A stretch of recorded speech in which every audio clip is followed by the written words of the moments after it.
Hey, dude, listen to this. Sir, you are jumping around. No. No. Listen to me. We're gonna listen to you, but Oh.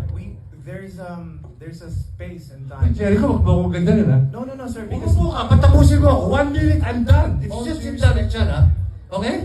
Let- 1 minute, sige. Give 1 other minute. people the 1 minute. Yes, chance. okay. We already Everyone- opened the floor, everyone- sir. we Okay, respect so this you. no more question. May we request This I the tell you all. person who wants to ask the next You question? have opened the Yes, sir. Pandora's box.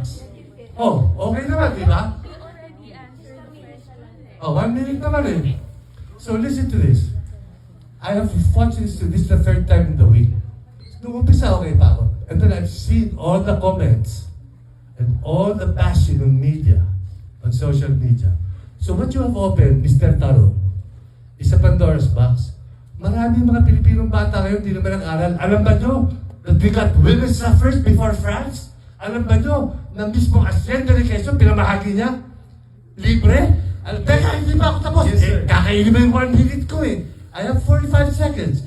Kung hindi nyo alam yun, i-research nyo. I-research nyo lahat. Sapagkat ito pala, inaabi naman na joke lang eh. Okay? So, ikaw, Mr. Tarong, at lahat kayo, hindi nyo alam itong binuksan nyo. Ang dami nagsasabi sa social media, ay, mali pala si Quezon, dapat naiwan lang tayo sa mga Amerikano. Ganon?